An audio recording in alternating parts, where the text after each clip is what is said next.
Since you're young, you have been trained to follow somebody else's schedule. You go to preschool, you go to kindergarten, you go to high school. You are going somewhere 9 to 5, Monday through Friday with the weekends off since you're born. That's not the case anymore. We are now entering a new phase in human history where changing your career is considered a positive. It's amazing how much of our lives is driven by things that we don't consciously choose. We don't realize how much of the paths are laid out for us, and we just follow them. And yet, so much of what it is to be human is to design a life.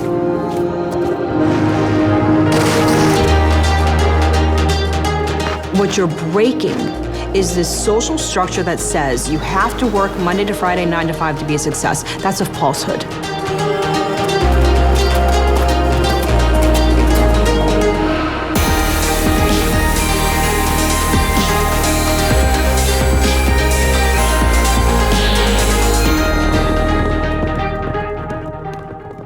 We are allowed, in this moment in history, for the first time ever, to be who we want to be. That's exciting.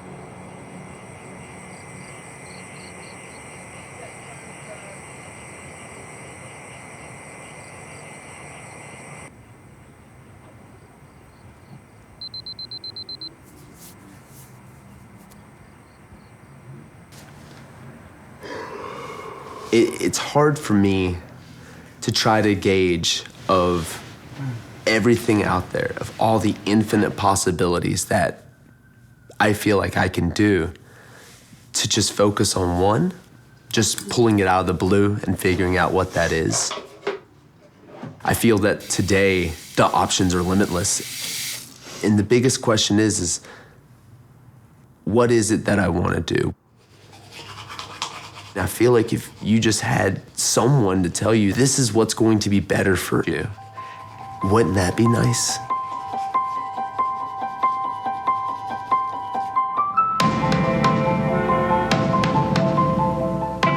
Over the last few decades, the corporate structure has defined for its employees what success means. It gives them a clear ladder. It says to reach success in the corporate structure, you have to do X, Y, and Z. What we're trying to tell people is that you can flip that ladder over and define success for yourself. Define what it means for you to be successful.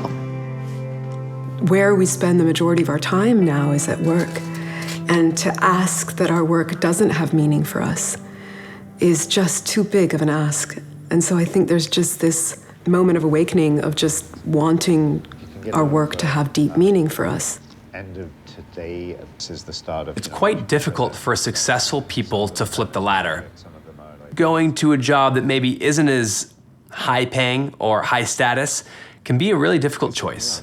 In some ways, this is only the very first step. The traditional concept of the career ladder was established in a very different time, but somehow it managed to stick around, even as every other aspect of work has changed, and continues to change. Every day, every hour, every minute, technology is reinventing countless businesses. Society is shifting, people are living longer, dreaming bigger, as AI masters the tasks they no longer need to do. Still, that ladder stays pointed in the same stubborn direction. This project takes 3 people looking to make big changes and pairs them with 3 experts who have made change their lives' work. We'll follow and support these people as they unlock their fears and hesitations, organize their priorities, even try their dreams on for size, and maybe, just maybe, help them to see that the way forward in their careers isn't necessarily up. So what is extraordinary about this project? It gives this opportunity for people to be able to think about designing their own life rather than a path that has been laid out and therefore we might unconsciously follow.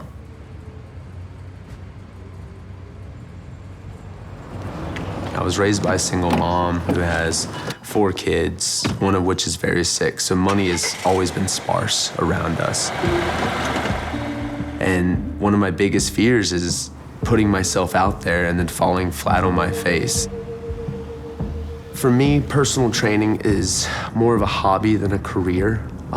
It's also got an end date to it, like any other athletic endeavor, and all it takes is one accident for me to have, and I blow out my knee, and then I can't work, and then I don't have insurance, and then it's just like, well, what am I gonna do now?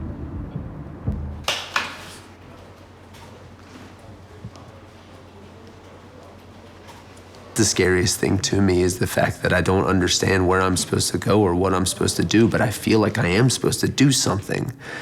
I just don't know what it is, and it sucks. When at a time when you may not have knowledge about what you love to do, what you're capable of doing, what the needs of society are, all those things in which you need to have those pieces of knowledge together in order to craft a career and design a career that is going to have that ultimate fulfillment. That is quite difficult.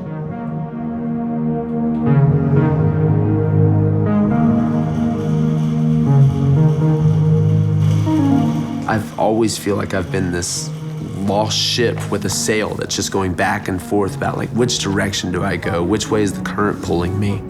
Hey, pardon. We're all living so much longer, and retirement is taking on a completely different meaning. At which point, you would have another 30 years.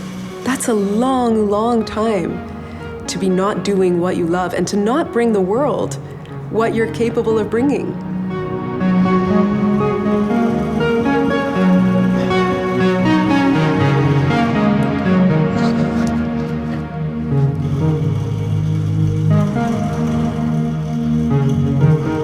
It's just like grasping at sand and just watching the sand fall out of your hand until there's just like one particle left, and that one particle is what I'm supposed to be, and I can't identify what that particle is.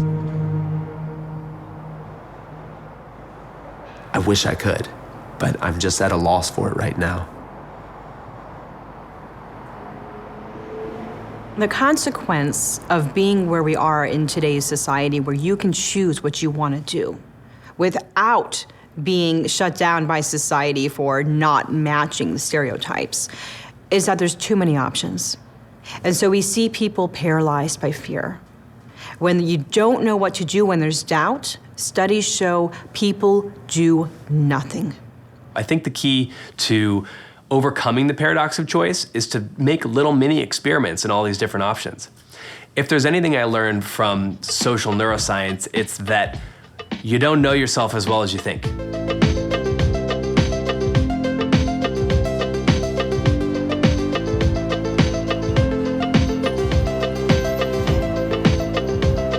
Two years ago, I left Wall Street, where I was a vice president, to start my own nonprofit. I run Women's March Alliance in New York City, and I've been running it for 2 years.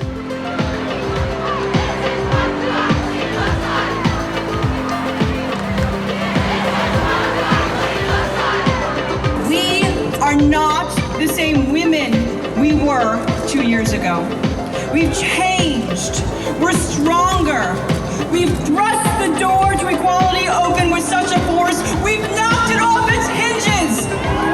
We've prevented it from ever closing on another woman again. The power of women has broken through. We can't put it back now. When I first decided to leave Wall Street and start my own company, and I'd say 50% I was crying, terrified. I didn't know if I was gonna make it. And the reality is, I made it. Give it up to the volunteers. We're 100% And it's not about making money. It's not about being a success predefined by the corporate structure. It's about defining your own level of success.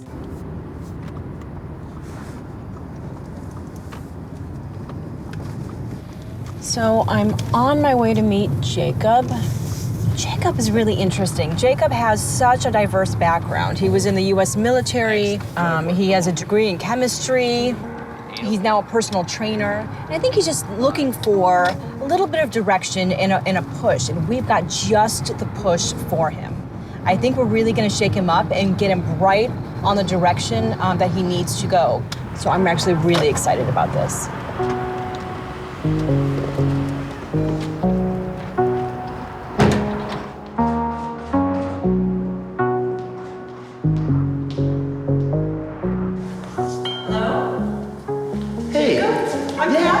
Nice to meet you, Catherine. Nice to meet you as well. Jacob will be going to a research facility in Greenland. It'll give him the opportunity to change his environment, to get a new perspective, and to apply all of the skill sets he's acquired over his lifetime using his various careers. Okay, awesome. Well, how would you feel about doing some research in Greenland at the Arctic Station? That sounds crazy. That sounds absolutely insane, to be completely frank with you. I'm stoked. Like, Greenland, I never even envisioned it. Oh my gosh, Right. that's... What do you feel about research? You have that chemistry background. I'm nervous because I haven't done that for a couple years. Been thrust into the lab environment, so it's definitely gonna take some getting used to. I don't even know what to ask. Like, how do I prepare for something like this? What do I need to get in order? Look, you're already in order. When people take a change, they panic. They're like, I need a list. I have to know what I have to do. You know, but the reality is you're all prepared. You have everything you need to be successful.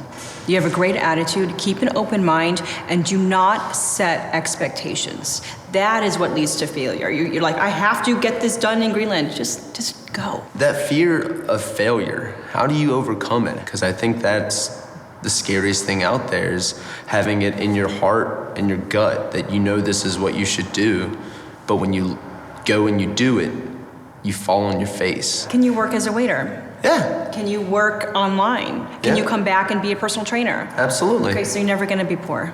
Do you have family that you can move in with? If I have to, yeah. So what's the worst thing that can happen? You're not gonna be homeless. You can find a job.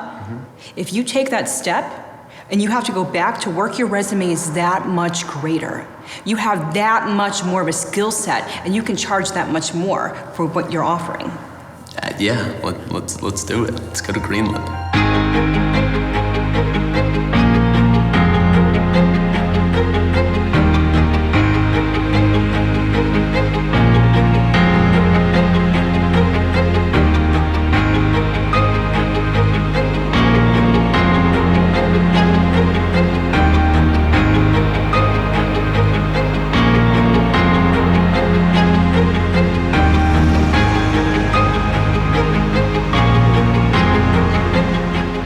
My current role is the head of analytics for a $12 billion e-commerce platform.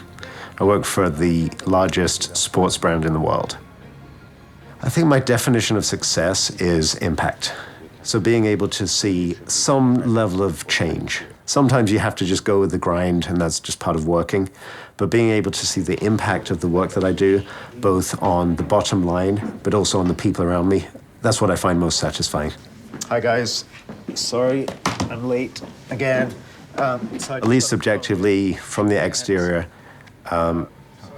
life is pretty damn good, right? I have this amazing job. I'm physically healthy. My family is healthy. Why would you want to mess with any of that? But there's a point you reach where you kind of think, there might be something a little extra out there. Increasingly, we want our work to be much more than it was for us in the past. You know, in the past, we went to work in order to make money, and we had our family to be able to provide us with fulfillment, and our community to provide us with social connection, and church to provide us with, and religion to provide us with meaning. And we're now asking our careers to provide us with all of those. A connection to others, a fulfillment, meaning, and contribution, as well as a way to make a living. So that's a very high bar for what we're asking from our careers. I think the status you get from working for a company like mine is you go to a party and somebody says, oh, what do you do for a living? Oh, I work for this brand. So, oh, that must be amazing. People are impressed. So I think the status that comes along with it is, it just gives you confidence. Like, you know you're somebody, and leaving that behind is something that's quite terrifying. I think one of the things that's often saddest is that people feel that, they will go into a job where, for example, they can make a lot of money, even though it's not something that actually fulfills them.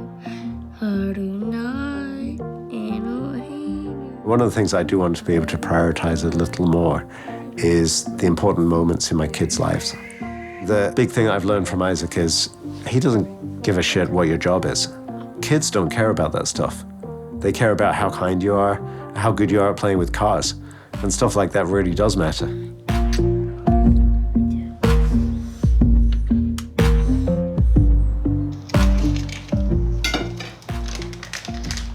People feel that I get a little bit of an extra amount of money, or I get an extra status through a better title. Hey, Isaac, can you come down and help me, please?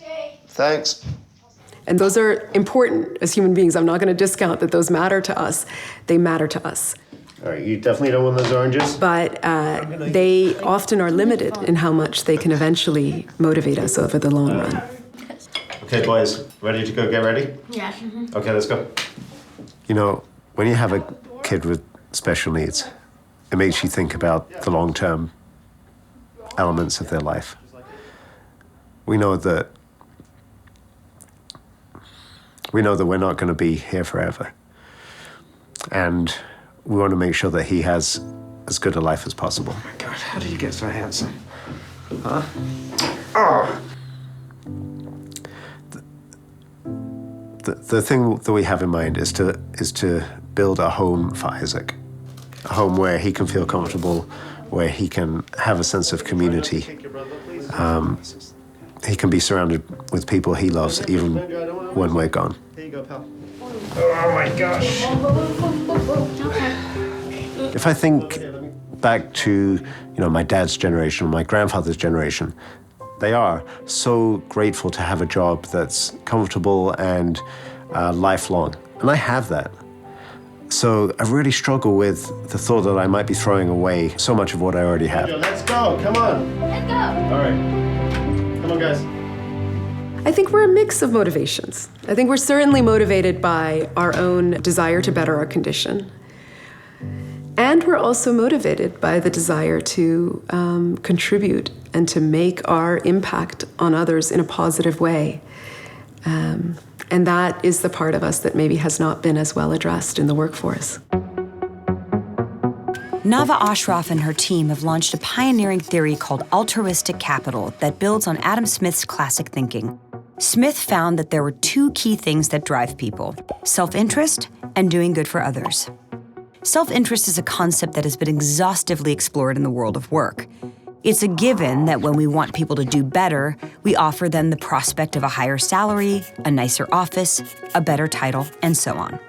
But until Ashraf came along, the doing good part was left largely unexplored.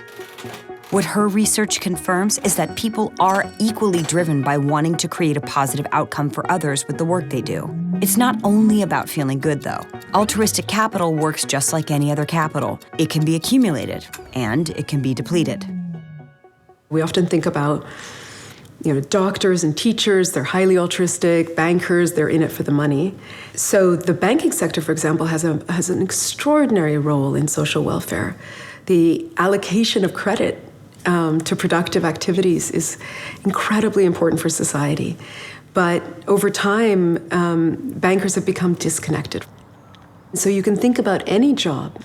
In that moment when you're doing it, are you doing it with a spirit of service? I don't think we know what could happen in terms of what kind of creativity or innovation could be unleashed in that process, because we haven't encouraged people to do that.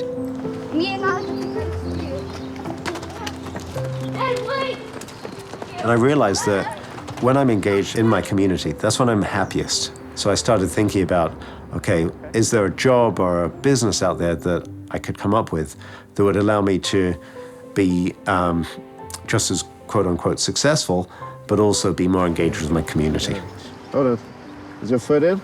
We want to make sure that Isaac is in a place where he's comfortable, he's safe, and he's happy. You know, there are definitely institutional homes where he could live for the rest of his life, but he's a lively, intelligent kid. We want more for him. My biggest fear is that he would feel isolated and find himself in a place where he's not surrounded by friends or family or people he loves. I think the first time we talked about it was when we watched a web TV show called The Specials. And it showed a house for 4 or 5 people with developmental disabilities. And it kind of flipped a switch in our brains where we realized this is something we're going to have to do for Isaac. You could tell that these were just young people who lived together, they were friends, they had the same drama, and we want Isaac to experience the same things that any typically developing person experiences. You know, the love and the joy and the craziness and getting drunk, and also that he has the independence that he will want, that he does want to be a fulfilled person. So long term, we want to set up a home where he can be comfortable and where he can be among friends and ultimately a family. Goal! Nice work. You did, scored a nice goal. Oh, you kissed me out of surprise.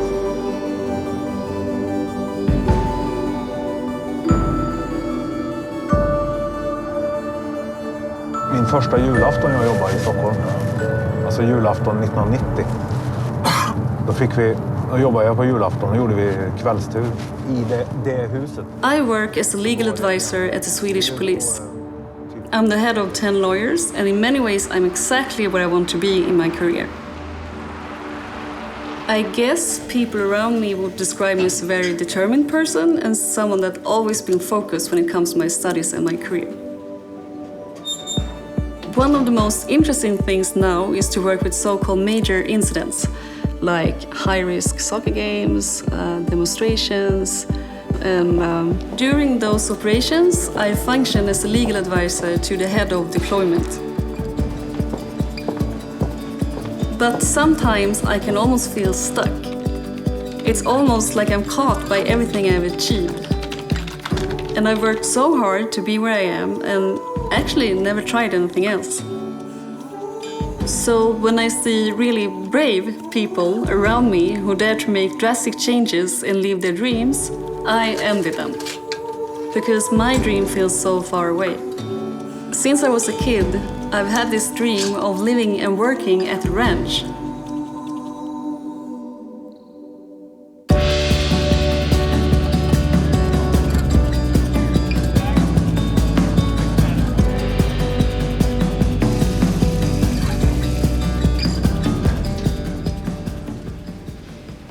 If you're thinking about changing your career, recognize that it's terrifying.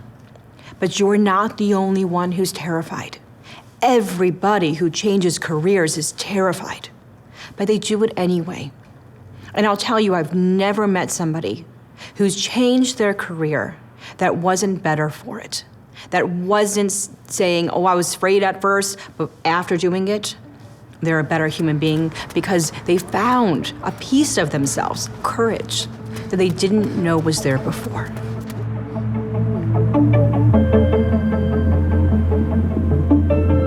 What's holding me back is me being a safety junkie. The worst case scenario would be that I wouldn't succeed. I guess that's why. So I picture myself being devastated.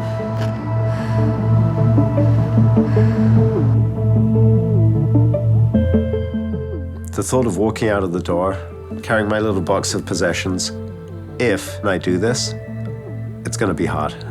In some ways, it's as if I'm leaving an aristocratic family, because it's a family that provides comfort, but also status. And I'm, to be honest, dreading the moment if I walk out the door.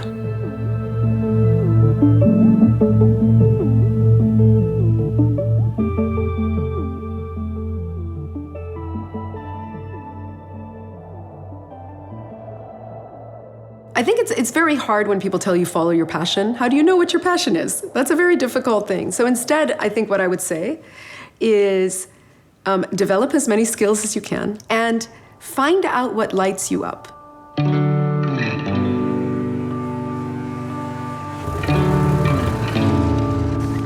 Hey! Hi! Hey, Morton! So nice to finally meet you. Good to see you. Great seeing you, actually. I'm freezing. This is beautiful. You're freezing? I am freezing. Yeah, it's a long way from Los Angeles. Yeah, that's fine. This is absolutely gorgeous. The station both acts as a hotel for scientists, but we also have our own research or our own monitoring. The big red house, it's laboratory and library facilities for the station. Polar research has been exploding during the period in which I have been involved in polar research, mainly due to climate change issues and mainly due to the fact that both the Arctic areas will be very much affected by climate change, but they also play a very important role in a feedback to world climate system. So you need to understand the Arctic systems to be able to model the future climate of the entire Earth system.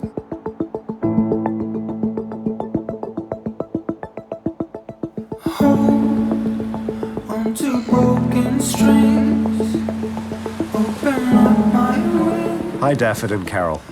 I've been following the specials since the beginning.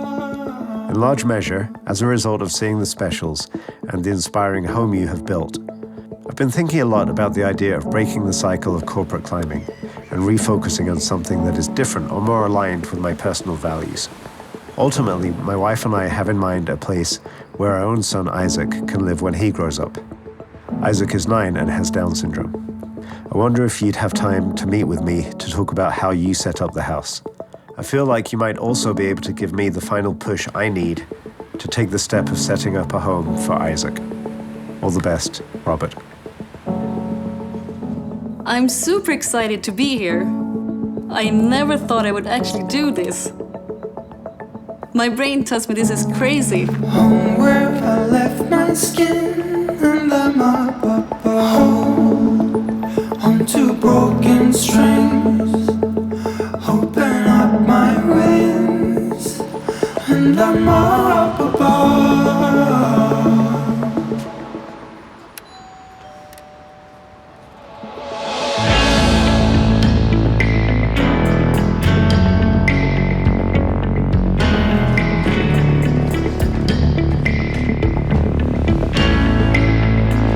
Hi there. Welcome to the ranch. I'm Anna. Nice to meet you. I'm JP.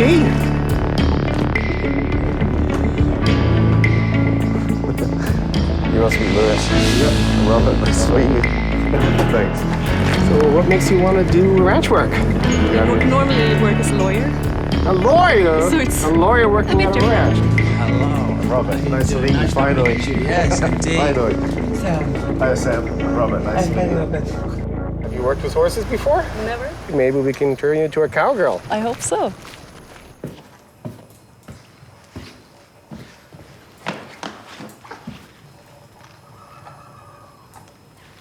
I'm really happy that I got this chance. I always pictured myself riding horses and working at the ranch, but now that I'm here and it's all real, I feel so nervous. When you're about to make a big change, your brain goes through this 2 waves of analysis. The first one is emotional, and it hits you within 1/10 of a second. Here you go. This should get you started. Wow, Of course, you gotta have a cowgirl hat. The second wave is highly rational, and the whole reason you even have rational thought is to make good long-term decisions. So sometimes you have to listen to it, even if your emotions are screaming at you to do the safe route. Deep inside our brain is an almond-shaped set of neurons called the amygdala. It's the part of the brain that triggers our most primitive responses: fight and aggression, flight and avoidance, or freeze and do nothing at all. As our first response fades, the frontal lobe cortex gets to work. This is the rational part of our brain that assesses our options and tries to predict consequences. If I do this, how will it make me feel? Will this be good for me? Is it worth the effort? The brain weighs the options between staying safe or taking a risk. But our brains are also creatures of habit. They prefer doing more of what they're used to doing without deviation from the norm, simply because this requires less energy. Brains love saving energy, so unless we challenge them to do something new, they'll default to the same choices over and over. We need to push our brains to go beyond our comfort zones and progress.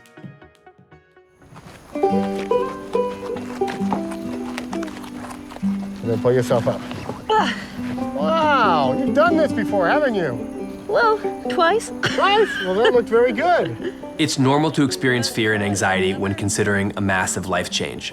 What separates people who are successful from those who stay in the same track but unhappy is overcoming that fear. That's courage and that's bravery. It's understanding that fear is part of the process and acting anyways. There you go, hold your reins. Left, right, stop. Perfect. See how he's going backwards? Because you pulled too much backwards, so that's why he'll go backwards. So once they stop, you release. Otherwise, he thinks, oh, I'm going in reverse, and he's going to go backwards. Okay. All right, good job.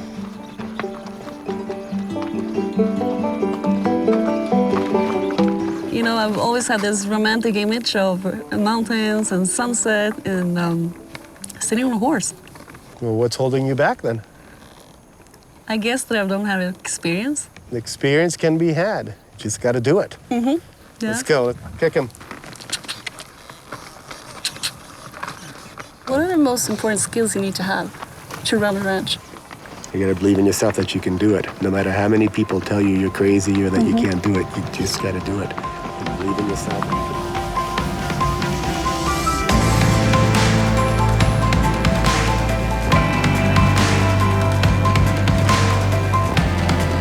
Every day I find myself pinching myself, trying to wake up from this dream that I'm living, and I'm not waking up because this is actuality, and I can't believe it. When you're truly passionate about something, it's infectious. I'm just amazed by the grandeur of it all. It's unlike anywhere I've ever been before. This place where these people have been living forever, and yet it looks untouched by human hands, and the work that's done here is just fascinating.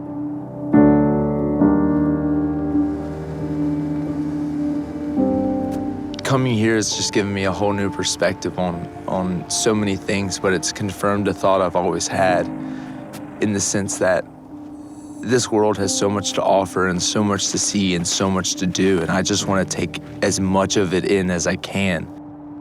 It's so exciting to finally feel like I have a direction that I want to go in life.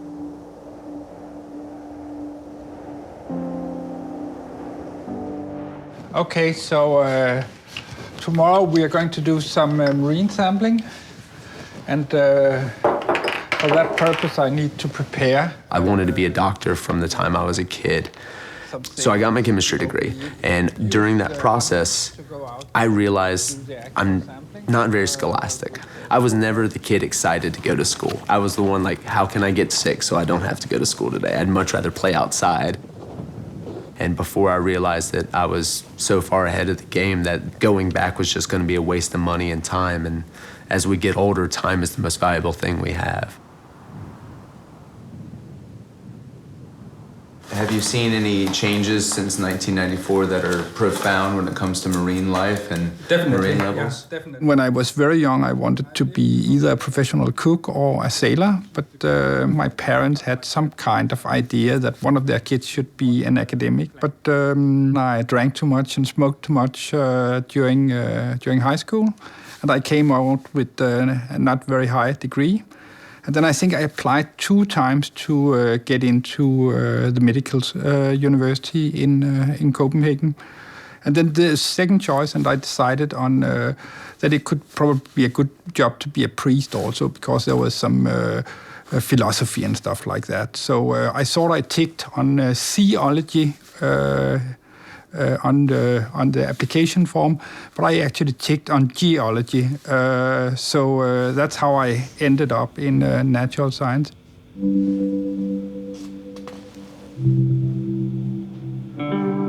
It really goes back to really that first conversation I had with Catherine when I was speaking about my fears.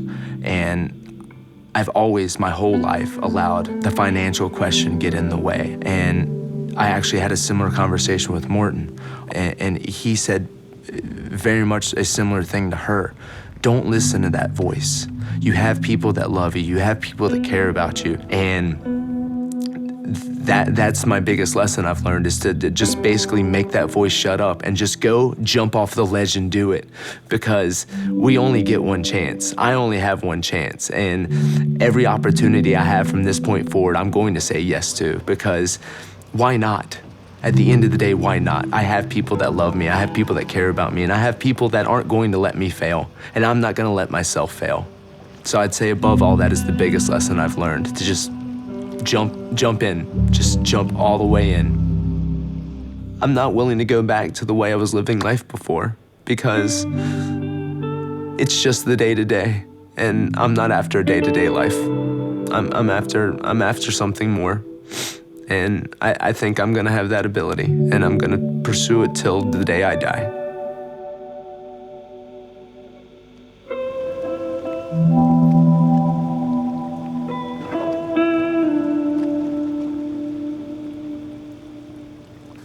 As a conclusion, at least what I advise my kids is to follow their dreams, whatever they are.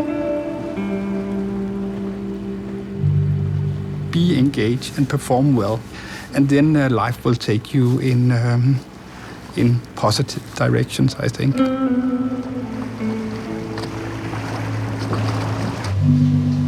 can talk if you want. Okay. Anything? I love you so much. Oh, no, because that you had to come up with? Yes. Okay. I love you so much.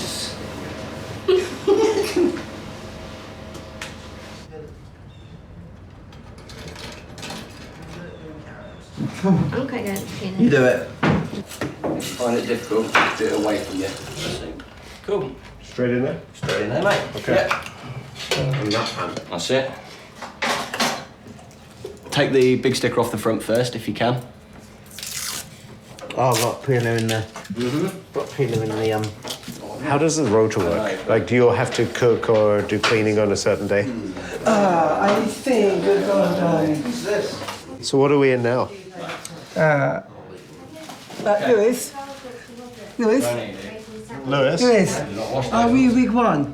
Yeah, week one. Yeah, week one. Okay, so today is Tuesday. Lewis. Oh, there we go. Lewis cooking. The thing that I really want to get out of it is it's very real.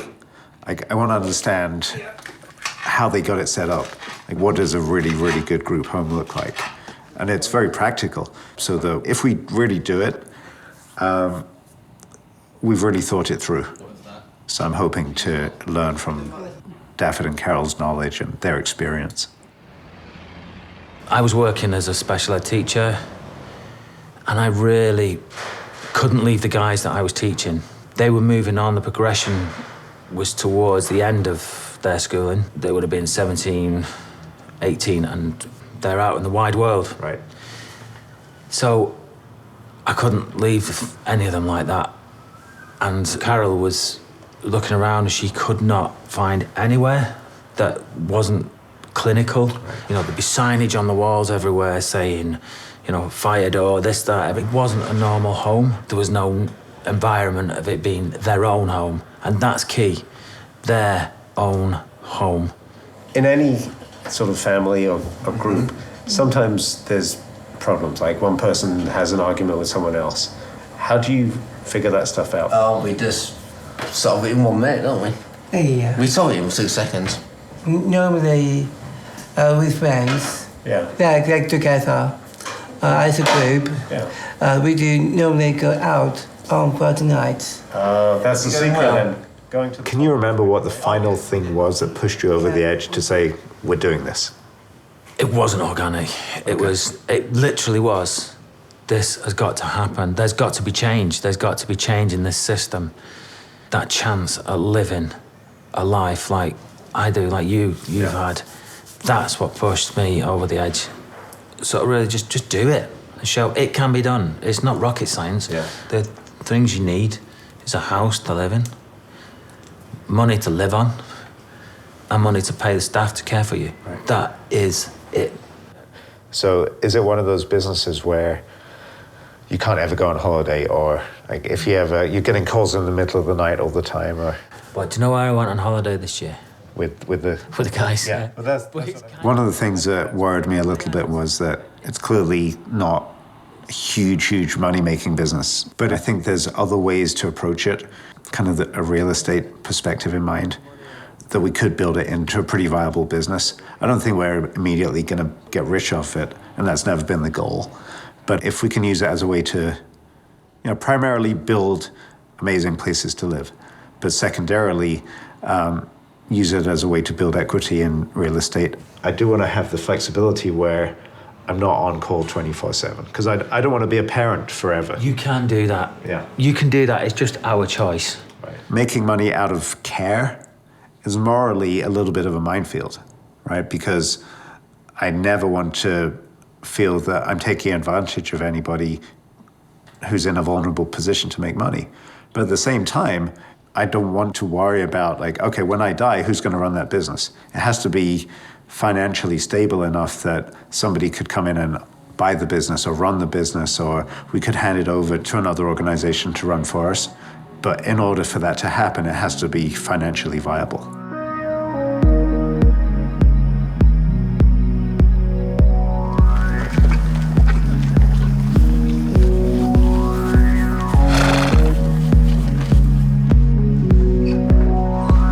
When I first came here, I felt very nervous, but I'm getting into it now.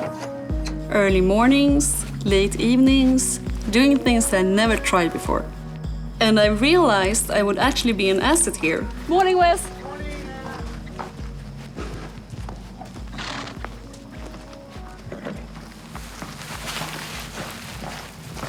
But there's still something that holds me back.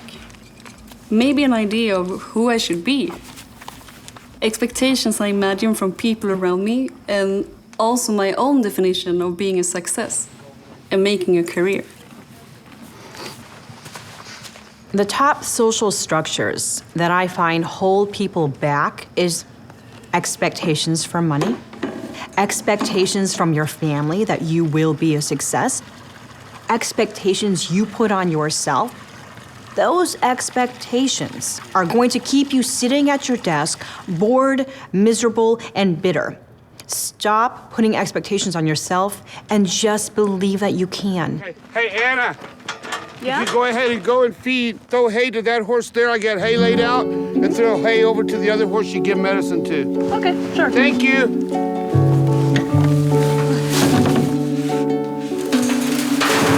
And brush it. Like any business, you put your vision forth, what you want it to be, but you hire people to help you bring that vision forth. A lot of people think, well, geez, I can't.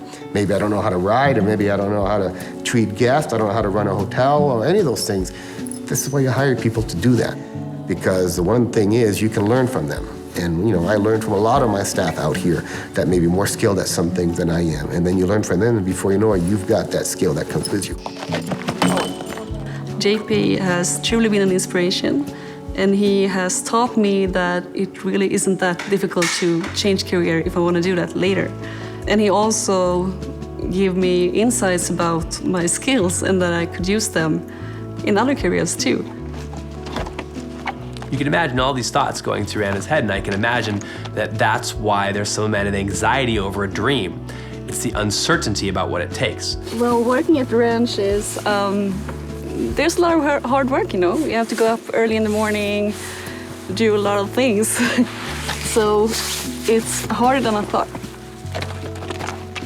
I think Anna will come back refreshed and having some clarity over this decision either way, whether it's a yes or a no. The biggest drawback for her would be her not believing she can do it. And that's the biggest drawback for most people that have a dream. They're afraid to try it. The worst is going to happen. You tried it and it didn't work out. But the last thing you want is to go through life wishing you had done this dream and regret you never did it. Yeah, I'd say buying this ranch was probably the best decision of my life.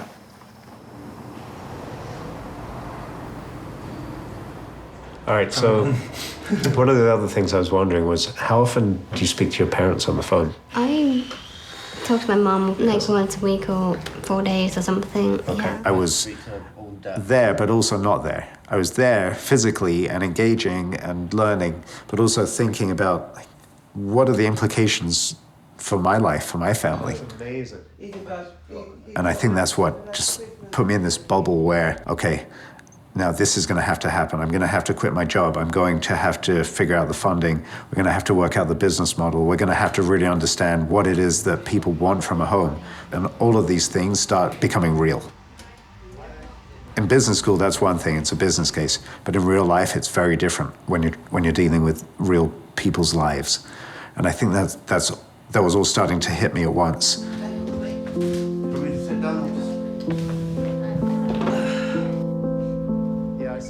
I think the moment I walked in the door, something unlocked in my head. Like, okay, it is real. We can do this for our son. Okay.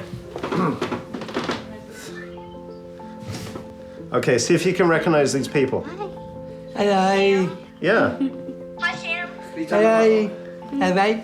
Beat on the lot of someone. Hi. And did you recognize Megan? And do you recognize this guy? He knew all of you so well. How did he guess that? Because he's watched you on the specials. Oh, yeah. Amazing. What would you say has been the hardest thing in this whole journey? The hardest thing, if I'm really honest, is you realise there are limitations with the guys, though you try. And one of the hardest things that actually is watching, say, Hilly, for example, and she's got a sister who's a 5-year-old. And now you're seeing that sister's reading and moving above Hilly's ability, and you know Hilly knows. All the guys have that awareness that I have a limitation. Hey Isaac, do you want to ask these guys any questions? Do you believe in Santa? Oh, that's a very good question. That's a big and serious question. Do you believe in Santa? Yes, I do. Oh. Do me. Megan? Megan. Lewis? I think yes as well for me. Think about this one.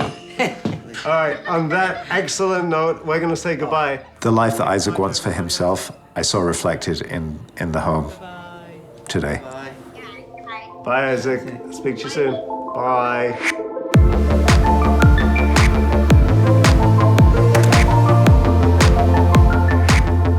I'm anxious to get home to Los Angeles because I feel like I have a direction now. Los Angeles is my home, and I'm happy to call it home, but it's just a home base. I've got to see what else is out there, and that is what I want more than anything. I just want to do as much as I can while I can. The most important thing it's kind of taught me is that my scatterbrain is always going to be there, and it's something that I shouldn't shy away from. It's something that I should try to accept. But what I want to pursue now is a career where I can either lead excursions or be a guide to these majestic places that are pretty much untouched by human hands. So in America, we have this thing called NOLS, which is the National Outdoor Leadership School. And basically what it is a certification system. Before you can actually do anything, you need to be certified in something. And the moment I get back, I'm gonna start applying to those and combine my former passions and my present passion and something that's always lived within me. And they have a course that's up in Alaska that shows you how to live off of the land and how to guide expeditions and ensure that you can experience these wild places, and I can show them how important the world is. Usually what stops people is thinking that it's impossible. And I guess I'm here to tell you that brains are dynamic right till the end. You want to constantly be learning new things, trying new experiences out. Your brain wants to flip the ladder. It doesn't want to stay in the same job forever.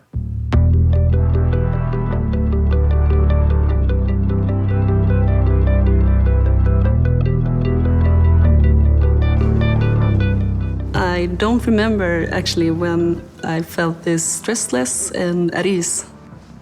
I do like to try new things and to learn new things, and I think that's making you a better person and that gives you new perspectives. And that is exactly what's happened here. This project has taught me what seems like an unachievable dream is actually doable if you get over the mental hurdles. So from now on, I'm gonna be braver, and I will never let my brain dismiss my dreams again. But I still think it's just a childhood dream that came true. It won't be my real career dream any longer.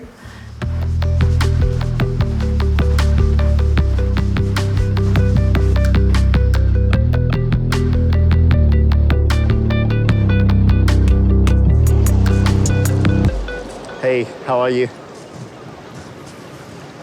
Good. Yeah. How were the boys this morning?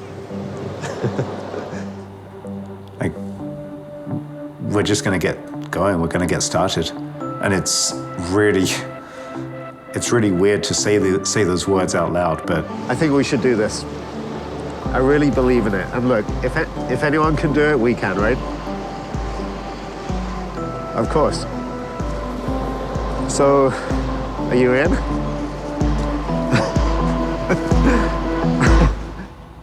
I'm gonna quit my job.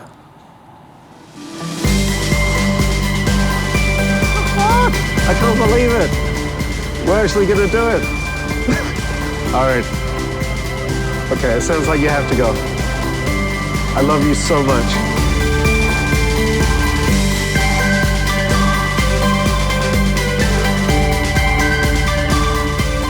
The path you imagine for your life isn't always easy to follow. Not when you're 18 and have to pick a major in college, not when you're 24 and you start your first job, not when you're 35 and suddenly have a kid, and certainly not when you're 43 and in the middle of that midlife crisis.